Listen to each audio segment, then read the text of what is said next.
Bonjour, je suis très heureux de vous retrouver pour cette homélie du 31e dimanche du temps ordinaire. Un aveugle peut en cacher un autre. En effet, juste avant ce passage de l'évangile de Luc, nous avions le récit de l'aveugle de Jéricho. Lui était vraiment aveugle et il avait osé une parole plus forte que la foule. « Jésus, fils de David, aie pitié de moi ». Si lui pouvait mettre des mots sur son désir, ce n'est pas le cas de Zachée qui, lui, ne peut pas voir Jésus à cause de sa petite taille. Alors, il grimpe dans un arbre. On le voit bien, il y a plusieurs façons d'être aveugle. Essayons de décrypter ce passage de l'évangile de Luc. Nous avons trois personnes. Jésus, Zachée, chef des collecteurs d'impôts romains, la foule. La rencontre est difficile. Zachée est de petite taille, il est riche, il est collecteur d'impôts et en plus considéré comme un collaborateur de l'occupant romain. Ça fait quand même beaucoup pour un seul homme. La foule, quant à elle, elle a les défauts de toutes les foules. Elle forme un rempart pour l'homme de petite taille, elle est pleine de préjugés et transporte assez facilement les clichés et les idées toutes faites. Zachée est un pécheur, point à la ligne. Jésus, qui lui doit s'opposer à l'opinion publique. Il y a aussi des désirs.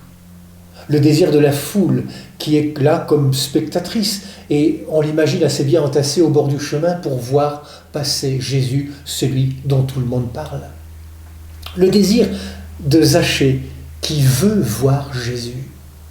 Le désir de Jésus qui veut demeurer dans la maison de Zachée. Oui, frères et sœurs, ce texte est une belle leçon de vie et de choses.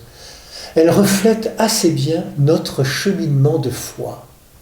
Dans notre recherche de foi, de justice, nous sommes un peu comme Zachée. Devant l'amour infini de Dieu, nous ne nous sentons pas à la hauteur. On se sent petit et démuni. Et puis il y a notre péché, nos propres limites. Il y a aussi la peur de l'opinion publique, le qu'en dira-t-on, le regard des autres, la pression populaire.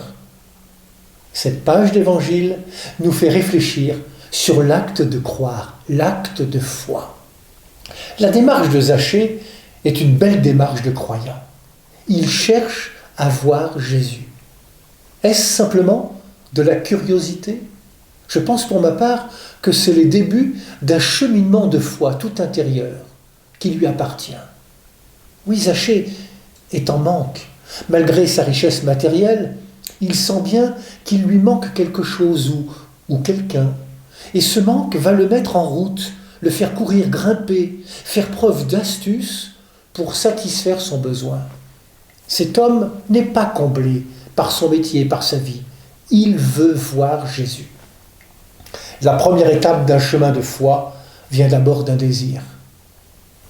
De petite taille, il ne peut traverser le mur de la foule. Pour Jésus, il n'y a aucun mur qui ne tienne. Alors, c'est Jésus qui va franchir le mur de la foule, physiquement et psychologiquement. Cette démarche va bousculer tout le monde. Zachée, il faut que j'aille demeurer chez toi. Une parole que personne n'attendait, ni Zachée, ni la foule. Ainsi, Dieu n'est pas celui qu'on croit. Dieu est celui qui vient à la rencontre et en qui je peux croire.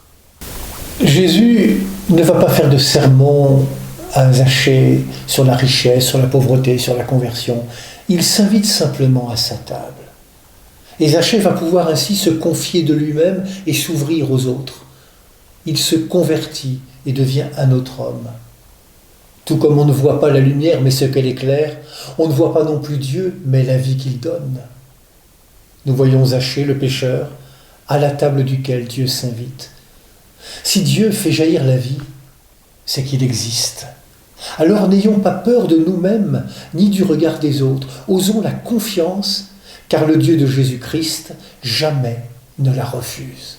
N'est-il pas venu chercher et sauver ceux qui étaient perdus?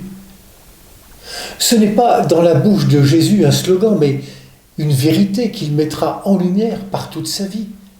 Croire n'est pas simplement savoir, mais accepter l'invitation du Seigneur qui s'invite à notre table. Il faut qu'il demeure chez nous.